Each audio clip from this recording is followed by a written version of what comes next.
अभी हम पढ़ेंगे theories of development of landforms के बारे में कि अलग-अलग लैंडफॉर्म के डेवलपमेंट में जियोलॉजिस्ट ने क्या-क्या अपनी थ्योरीज दी हैं। आइए हम स्टार्ट करते हैं। अभी तक हमने पढ़ा कि हमारी पृथ्वी 3 लेयर्स में डिवाइडेड है, जिसमें सबसे टॉप मोस्ट होती है क्रस्ट, फिर होती है मेंटल, फिर होती है कोर। इसमें हमने जाना कि जो क्रस्ट है वो मेंटल के ऊपर फ्लोट करती है, क्योंकि क्रस्ट की डेंसिटी मेंटल की डेंसिटी से कम होती है। जैसे एक लकड़ी का टुकड़ा पानी की सतह पर फ्लोट करता है, सेम लाइक दिस क्रस्ट हमारी फ्लोट करती है मेंटल लेयर के ऊपर। इस स्टेट को जियोलॉजिस्ट ने आइसोस्टेसी का नाम दिया है, जिसका मतलब होता है स्टेट ऑफ बैलेंस। इसके बाद बहुत सारे जियोलॉजिस्ट ने अपनी थ्योरीज दी हैं, बट हम मेनली 2 थ्योरीज के बारे में पढ़ेंगे, जो सर जॉर्ज एरी ने और ए प्रैट ने दी है। बाकी सभी थ्योरीज का इवोल्यूशन इन्हीं 2 थ्योरीज से हुआ है। सो आइए हम इन 2 थ्योरीज के बारे में पढ़ते हैं, जिसमें सबसे पहले आती है सर जॉर्ज एरी की थ्योरी। इन्होंने बताया कि जो क्रस्ट है वो लाइट होती है और वो सियाल से बनी हुई होती है। Sial in sense silica plus aluminium.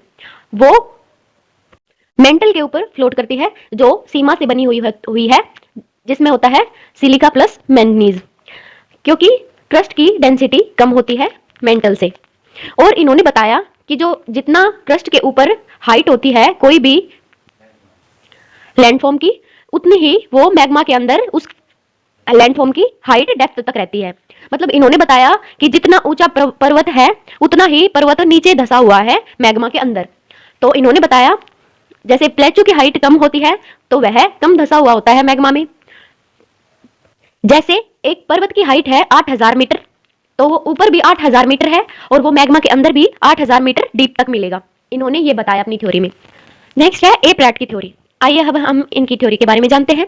इन्होंने बताया कि हाइट जो है वो इनवर्सली प्रोपोर्शनल होती है डेंसिटी के।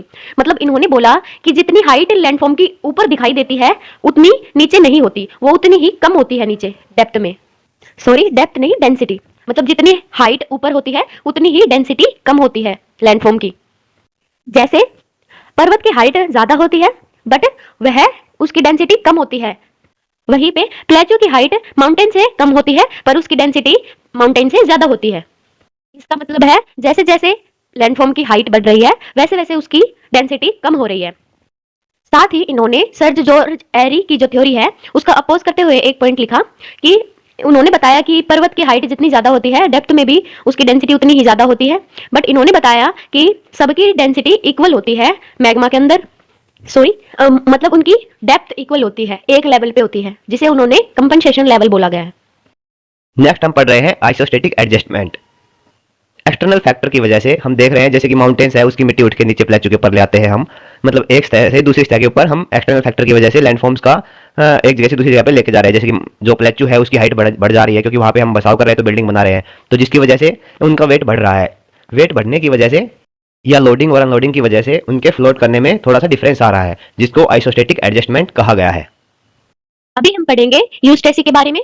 इसका मतलब होता है ग्लोबल लेवल पर समुद्र में जो आया हुआ चेंज होता है पानी में या लहरों में, उसके बारे में। इसको मेजर करने के 2 तरीके होते हैं, टाइड्स और सैटेलाइट एलिमेटर। सी लेवल इंक्रीज होने की वजह से आसपास के जो सूखे इलाके हैं वहां पर भी पानी होने लग रहा है, मतलब पानी ज्यादा अमाउंट में हो रहा है कलेक्ट। इन सभी चीजों का कारण है ग्लेशियर्स का पिघलना, और वो क्या होता है, वो ग्लोबल वार्मिंग के बढ़ने से होता है। सी लेवल बढ़ने से क्या होता है, वहां पर फ्लड आने के चांसेस होते हैं, कोस्टलाइन एरोजन होता है और समुद्री तूफान आने के रिस्क बढ़ जाते हैं।